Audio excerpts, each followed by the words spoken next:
fungwa kuko Fardc na Fdnb bamaze kuba bagota neza poezero yose.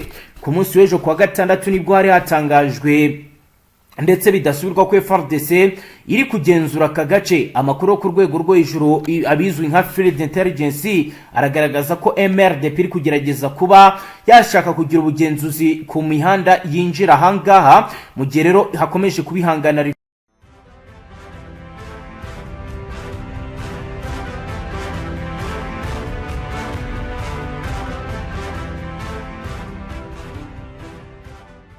Ni kuri iki cyumweru ku itariki ya mbere z'ukwezi kwa kabiri 2026 urugamba rukomeye ruracyakomeje mu bice bitandukanye vya Minembwe, Rwitsankuku muri territoire ya Fizi no muri Mwenga. Hari urugamba rukomeye kuri axis strategique. Turaza kureba general situation iri muri bice, turebe infrachment iri kugaragara mu kumpande zombi. Turaza kandi kubabwira ibyo twirwaneho iri gukora ifite yamaze gushinga ibirindiro mu misozi miremire ikikije Minembwe. Ni mu gihe kandi abarundi ndetse na Fardc nabo bakomeje kugenda bagaragaza imbaraga muri iyi mirwano. Turazero kubabwira ko Rwitsankuku hakomeje kuba epicentre y'imirwano nkuko bariyo babivuga. Baratubwira bati biragaragara ko hano Rwitsankuku muri uku kwezi gushya dutangiye hashobora kuza kubisibaniro ry'imirwano. Ibintu bishobora kuza gukomera kuruta uko byigeze kugenda. Hari ibimenyetso bifatika bigaragaza umwuka w'imyiteguro y'imirwano. Ni mu gihe kandi turi buze kubabwira ibijyanye na counterpositioning iri kugaragara kuri MRDP twirwaneho, bigaragaza ko biteguye urugamba rukomeye. Turaza kureba ibiri kubera mu gace ka Poezero gafatwa nk'ahantu hafungura umuhanda werekeza Murima na Mikenke. Naho kugeza ubu ngubu M23 nyuma yo kwirukanwa iri gushaka uburyo ki yahisubiza, byongeye kuvamo imirwano ikomeye, byongeye gukomera. Turaza kubabwira ibijyanye na context zone, turebe ibijyanye n'ikoranabuhanga rya gisirikare Air and Technology Operations, turebe ibijyanye na drone zikugaba ibitero muri centre ya Minembwe ahazwi nka Madegu, aho bitangazwa ko zongeye gukomera. Si ibyo gusa, turaza kurebera hamwe ibijyanye na civilian situation, turebe ibijyanye na n'ingaruka abaturage bagize muri imirwano. Si ibyo gusa, turaza no kujya mu Minembwe naho turebe ibiri kugenda bigaragara ndetse n'ibiri kugenda bivugwa, aho rero ijambo rya Ibarkani Goma biri mu bikomeje kugenda bigaragara ko rigiye kuzana intambwe itandukanye n'iyari isanzwe muri politike ya Repubulika Iharanira Demokarasi ya Kongo. Hagati rero mu yandi makuru akomeye, Kisekedi yaciye amarenga yo guheza AFC mu biganiro by'abanyekongo. Bamwe rero bakaba bifashe nkaho ari intangiriro y'imirwano ikomeye n'isura nshya. Ni muziro turebere hamwe amakuru akomeye duhereye muri ibi bice bitandukanye byo muri Minembwe ndetse na Fizi, turebe uko bihagaze nuko bikomeje kugenda bimera. Reka dutangire tubabwira ko kuri iki cyumweru ku itariki ya mbere z'ukwezi kwa kabiri 2026 mirwano ikomeje gufata indi ntera mu misozi miremire ikikije centre ya Minembwe, cyane cyane mu gace kitwa Rwitsankuku, ahari umurongo w'ingenzu za territoire ya Fizi n'iya Mwenga ifite agaciro gakomeye mu bijyanye n'imiyoborere y'ibikorwa bya gisirikare ibizwi nka strategic access. Nkuko bigaragara nyuma y'imirwano ikomeye yatangiye mu gitondo cy'ejo kwa gatandatu ku itariki ya 31 z'ukwezi kwa mbere 2026, kuri iki cyumweru urugamba rwakomeye ariko rwinjiye mu cyiciro cyo guhangana gushingiye kuri defensive posture, gufata ibirindiro entrenchment ku mpande zombi. Imirwano rikaba yahuje MRDP twirwaneho ifite ibirindiro yubatse mu misozi miremire ikikije Minembwe, Fardc iri gufatanya na Fdnb, FDR ndetse na Wazalendo bakomeje urugamba rukomeye. Ibice by'ingenzi by'urugamba key battle axis areas, turabwira ko mbere na mbere key battle areas kuri ubu ya mbere nayitwa Rwitsankuku. Aha hakaba hakomeje kugenda haba epicentre y'imirwano, aho ku cyumweru amakuru atugeraho avuga ko Frdc n'abafatanyabikorwa babo bakomeje gushimangira ibirindiro byabo ibizwi mu gisirikare nka hold ground nyuma y'ibitero byagabwe ku munsi w'ejo kuwa gatandatu. Kugeza ubu amakuru mfite nuko MRDP yakomeje gukora counter positioning ikoresheje ubumenyi bwayo bw'ahantu tere advantage cyane cyane mu misozi n'amashyamba maremare. Kugeza ubu ahitwa Puezero, agace ka Puezero gafatwa nk'ahantu hafungura imihanda igana kwa Murima n'ahitwa mu Mikenke. Biragaragara ko n'utundi duce two mu misozi yo hejuru ya Minembwe natwo dukomeje kugenda dufungwa kuko FRDC na Fdnb bamaze kuba bagota neza Puezero yose. Ku munsi w'ejo kuwa gatandatu nibwo hari hatangajwe ndetse bidasubirwa ko Fardc iri kugenzura aka gace. Amakuru ku rwego rwo hejuru abizwi nka field intelligence aragaragaza ko MRDP iri kugerageza kuba yashaka kugira ubugenzuzi ku mihanda yinjira hangaha, mu gihe rero hakomeje kubihangana rikomeye mu nkengero z'ibi bice ibizwi mu gisirikare nka constant zone nkuko ro bigaragara ne kubihagaze. Ibi kandi birerekana ko aka gace kari muri status ya tactical stalemate ku nta ruhande rugifite ubushobozi busesuye bwo kugenzura aha ibizwi nka full control ntayo bafite. Ku mugoroba wo kuwa gatanu nibwo hakoreshejwe drone zagabye ibitero muri centre ya Minembwe ahazwi nka Madegu. Nkuko rero bivugwa ibi bitero bivugwa ko byasenye infrastructure cyase bikorwa remezo by'abasivili bikomeretsa abaturage.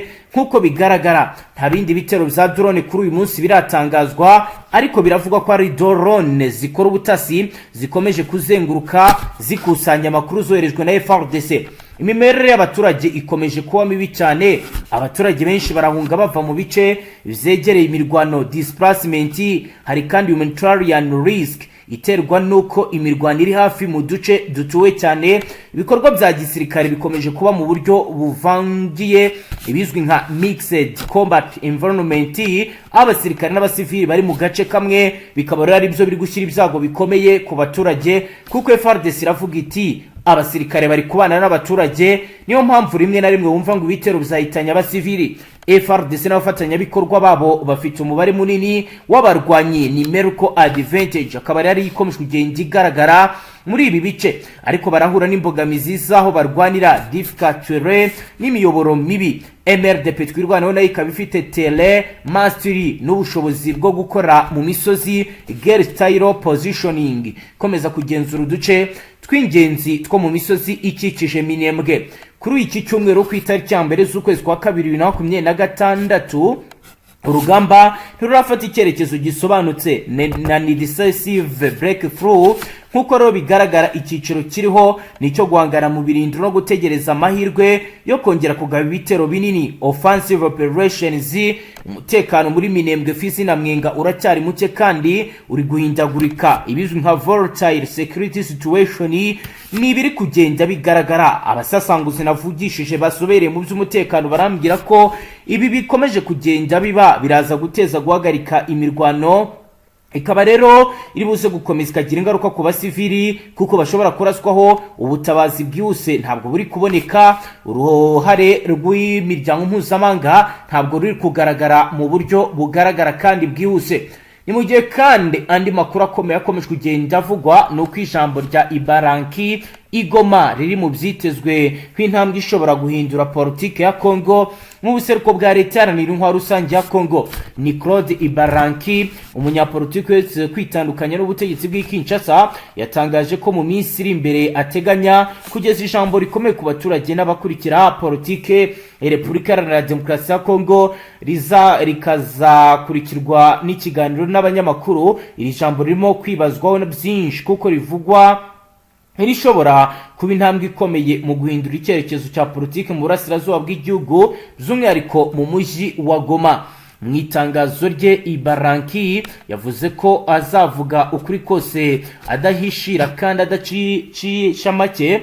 Amagambo yakuruye amatsiko n'imipaka ndetse mu banyapolitike, mu itangazamakuru ndetse no mu baturage, aya ni amagambo yahise atuma hakurikirwaho ibitekerezo n'ibihuha bitandukanye, bamwe bibaza niba koko azatangaza ku mugaragaro ko yiyunze mu ihuriro Alliance Fleuve Congo M23, abandi bakabona ko ashobora gutanga ibisobanuro byimbitse ku mpamvu zamugejeje i Goma n'icyerekezo gishya cya politike. Benshi bemeza ko iri jambo rishobora kugira ingaruka zikomeye mu miterere ya politike n'umutekano mu burasirazuba bwa Kongo, cyane cyane mu gihe AVIS ikomeje kugarukwaho cyane mu makuru yo mu gihugu n'ayo ku rwego mpuzamahanga. Mu gihe Ibaranki yaba yemeje ku mugaragaro ko yiyunze kuri iri huriro, bizafatwa nk'ikimenyetso gikomeye cy'impande nshya mu miterere y'amashyaka n'imitwe ya politike ikorera muri Repubulika ya Demokarasi ya Kongo irangwa n'amakimbirane.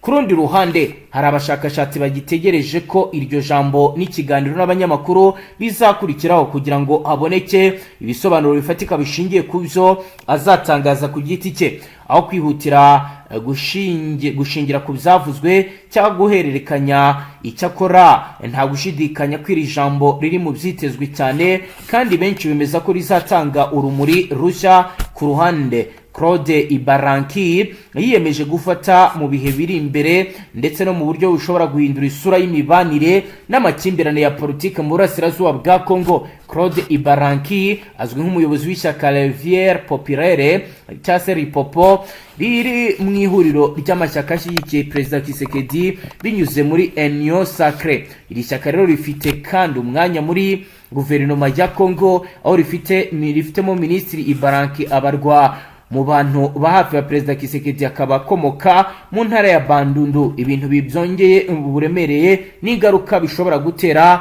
ku ijambo rye ateganya kuvugira i Goma. Biro biri kwa mugiye ku mirongo y'imbere y'urugamba rwo kwimfoma itubwira ko ni ibintu tutatumenye cyangwa tutatekerezaga yuko atekereza kuba wakwinjira muri no mujyi ushaka gutekereza gukoresha terrorism. Birumvikana yuko izo terrorism ndetse namuka zikoresheje mama ko zinikoresheje mu ndazi remereye bizasenya ibikorwa remezo by'abaturage, ndetse kandi nk'uko uyu mutwe wari wafashe Uvira mu buryo butatabyimirwano cyane n'abaturage benshi ntibahagwe. Birashoboka yuko cyane ubu ishusho fatizo y'ibiri gutekerezwa byari ku ruhande rwa mama ko ku ruhande rwa Fardc bishobora kugira ingaruka ikomeye cyane ku ruhande rwa société civile kuruta uko mbere byari bimeze. Société civile yo kugeza ubu haba wenda hari abantu batangiye kugenda bava mu byabo bahunga kubera ibyo bigaragara. Mu bwoba bwinshi ibyo ni byatangiye mama 30 kiva muri Uvira, ngira ngo mwagiye mubibona n'ubu kandi uko situasiyo igenda hinduka.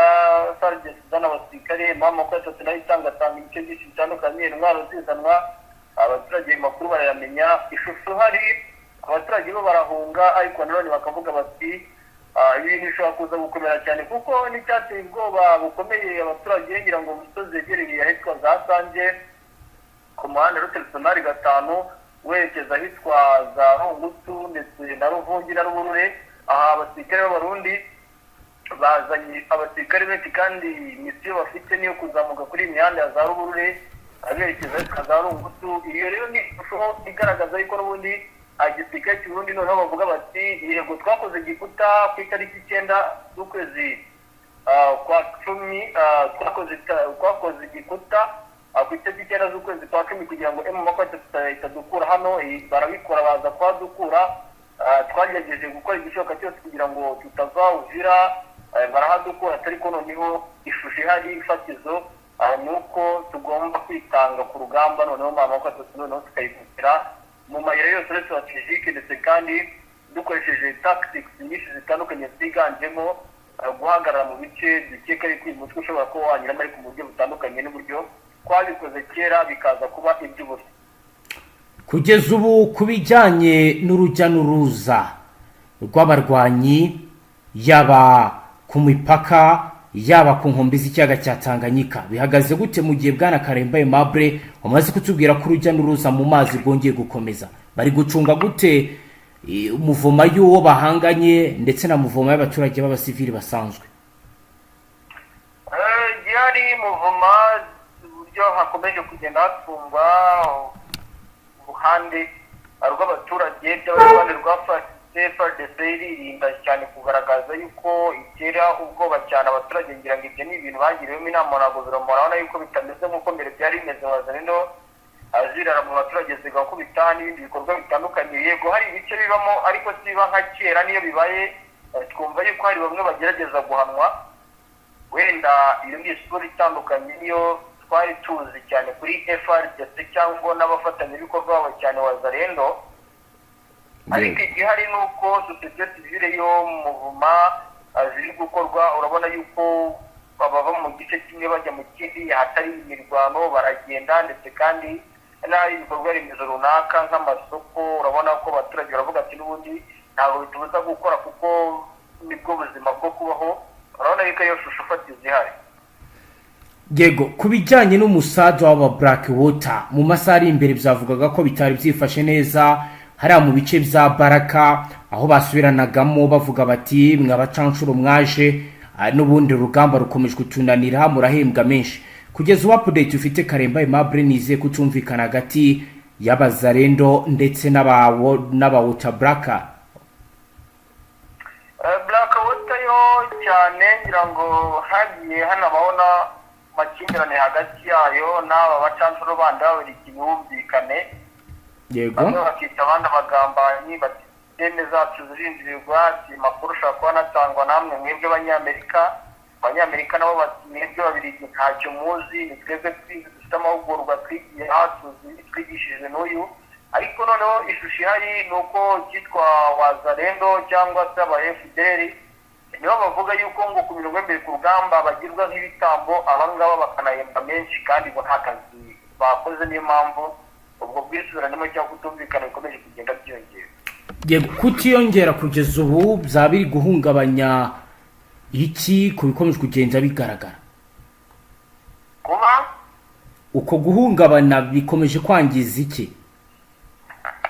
nuko ngo guhungabana nta kindi ni imikoranire n'ubundi igenda gake, urumva niba abantu bari kumwe ku rugamba hagatangira kuzanamo umwuka w'urunturuntu, abantu bahuriye mu mugambi umwe wenda wo gusisuramo amakuru atatu cyangwa se guhangana nayo nk'uko babivuga cyangwa kuyitsinda, nta kuntu abantu bashobora gutsinda intego cyangwa kugera ku ntego yabo kandi bo ubwabo harimo umwuka wo kutumvikana cyane, ku gusangira inyungu cyangwa se no kubona inyungu iri muri situwasiyo barimo. Dukomeje reka tuje n'ubundi muri teritwari ya Fizi. Ifizi ho bihagaze gute kugeza ubu Bwana Karemba Aimable? Fizi ho naho nta kindi kiri kuhavugwa, wenda ni mu misozi imwe n'imwe ya za Minembwe twagiye twumva, ahitwa za Nyamurozi hafi n'imisozi yagira ahitwa za Kamombo, Kakuku, ndetse kandi ukareba mu misozi yegereye za Kishura, ukareba mu misozi yegereye ahitwa Busuruki, ukamanuka hagati ku mihanda route tunari gatanu uva ahitwa za Mwenga Kasoki, ku muhanda uhuriyemo n'imihanda iva Mwenga uhuza Mwenga na Fizi, imihanda ijya Karimi. Fardc yahazanye abasirikare benshi biganjemo Higo Special Force ndetse kandi Fdnb. Aba rero n'abakomeje gufunga ibikuta bikomeye byo kugota M23 kugira ngo idacengera ivuye muri iyo misozi yegereye Kasoki cyangwa se no hafi n'imisozi yegereye ahitwa za Minembwe mu bice byinshi bitandukanye umuntu agiye ngarukaho. Ibi rero biri kugenda bikorwa na Fardc, ariko nanone ni ishusho itandukanye niyo babikoramo kugira ngo na M23 cyangwa M23 nibo bakomeze kugenda babacangacanga. Ni nyuma y'uko kandi havuzwe yuko M23 hafi ya Powezero naho humvikanye urusaku rw'amasasu ahitwa Mondwa, humvikanye urusaku rw'amasasu rwasakiranyije uruhande rw'igisirikare cya Fardc kandi azohera umutwe mu makuru yacu, ariko hakavuga yuko aha hafi ya Powezero ho byari byatangiye gute Mable? Bikumbwira aho byari byatangiye gute bijyanye n'imirwano? Aruko ngo ni uruhande rw'igisirikare cy'u Burundi Fdnb bivuga yuko bagabye igitero hafi y'imisozi yegereye Powezero mu gace kitwa Mondwa. Yego, mu byerekezo bijyana hafi ya za Rubuyerere, ku muhanda n'ubundi hagati y'umuhanda RP 1003 uvuye ku muhanda wa Sekunari 5 werekeza ahitwa azamurwa n'ubundi birumvikana yuko ari muri neutral zone cyangwa se hagati y'imisozi ihuriyemo n'imihanda iva mu duce twose dutangatanze powezero nk'uko n'ubundi gisirikare cy'Uburundi cyo kivuga yuko mu gihe gito kigomba gukuramo MRDP twirwana n'amakuru atatu n'ino misozi yegereye powezero. Ibyo kubivuga wenda hari izindi mbaraga ubona zidasanzwe zihari zishobora kuba zabigeraho? Imbaraga zo zirahari kuko igisirikare cy'Uburundi FDnb gikomeza kohereza abasirikare benshi mu bice byinshi bitandukanye n'ubundi ategere powezero cyane cyane Fizi navuga yuko n'ibice bitangatanze powezero byinshi n'ibiri mu gisirikare cy'Uburundi FDnb byaba ari mu ishusho igaragara ya gisirikare no mu ishusho itagaragara.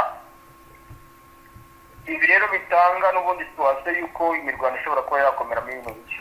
Bwana Karemba Aimable mu gicuku mu masaha ya saa saba muri ibyo byerekezo muri Uvira hikanzwe ko M23 ishobora kuba yinjiyemo bigahura neza n'amagambo akomeye amaze iminsi avugwa n'abanyapolitike bo ku ruhande rwa leta. Mu by'ukuri kugeza ubu uraduha shusho ki ibikomeje kugenda bigaragara ndetse n'ibikomeje kugenda biba? Ese haba wenda hari nawe amakuru ufite agaragaza ko M23 ishobora kuba ko iri kurwanira kwinjira nk'uko abazarendo babyikanze? Ngo mama 23 yo akenshi kwinjira kwayo mu gice kimwe niyo bigiye no kuvuga cyangwa bigakekwa usanga iyo yarageze mu bice bimwe na bimwe. Yego. Fatizo yuko yakwinjirayo rwose irahari cyane hanakurikizwa n'uburyo n'ibindi bice bitandukanye yagiye yinjiramo ebyiri. Yego, kugeza ubu umwaka urashize ku itariki ya 27 z'ukwezi hari mu kwezi kwa mbere 2025 nibwo Aimable inkuru yasakaye ku mbuga ngurukana bumenyi mu bimenyesha makuru bitandukanye ndetse biranemezwa na M23 ko bigaruriye umujyi wa Goma nyuma wakurikiye urugamba rukomeye. Kuba umwaka ushize ni nk'igiki cyahindutse nk'umuntu ukurikiranira hafi biri kuba bigaragaza itandukaniro riri hagati y'igihe ibice byinshi byagenzurwaga na leta ndetse no muri iki gihe biri kugenzurwa n'inyeshyamba. Icyahindutse ni igiki kugeza ubu Aimable? Urabona yuko cyane nko mu bikorwa bitandukanye by'umutekano ahangaha wenda mu mujyi wa Goma umuntu yavuga yuko hari icyahindutse kinini kuko abaturage usanga nk'umuturage atinya kugomera undi avuga ati AFC mama 23 igiye guhana yihanukiriye iyo ishusho itandukanye nuko twabonaga Wazalendo Fardc iri muri umujyi wa Goma n'ahandi hatandukanye.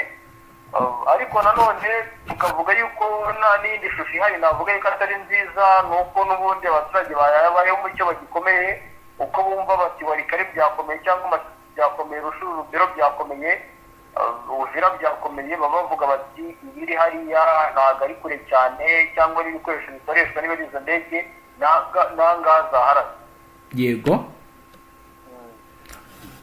Aimable turi kugenda tugara ku musozo ariko hashobora ko wenda hari akantu tukibutse kukubaza watubwira wenda ido nido ku yandi makuru ufite uhagaze ukagenda utubwira uko bihagaze n'ahandi. Nakindi kidasanzwe gihari navuga yuko wenda ni deployment nko mu misozi yahitwa Taweza n'ahitwa za Mutakato Mpofi muri Warikare Amariwano na Kabamba mu misozi yegereye ahitwa za Noto ku ruhande rwa Fardc bari kugenda bazana aba F3 mu bice bya Warikare ndetse kandi na Pingu ubwayo bivuga ko n'abatansi bari kuzanwamo. Ni deployment mu misozi ya Kinigi ku ruhande rwa mama 23 wamanuka hano za Murambi ku ruhande rwa mama 23 Mweso Kishanga ubwo ni twari ya Masisi ariko nanone muri position zegereye imihanda iva Masisi yerekeza Warikare cyangwa se Warikare y'Amasisi ni mu gihe kandi na Rushuru naho mu bice byinshi bitandukanye deployment ikomeje na Sud Kivu kandi mu misozi navuga yuko irimo enewo z'umutwe wa mama 23 wenda nka Mweso Afurika nko misozi ya Zanzibira hari hafi ya za Matare na za Nyabantu aha hose uruhande rw'igisirikare cya mama 23 bakomeje kongera abasirikare Warungu na Hondo bano uko bihagaze no mu bice bitandukanye.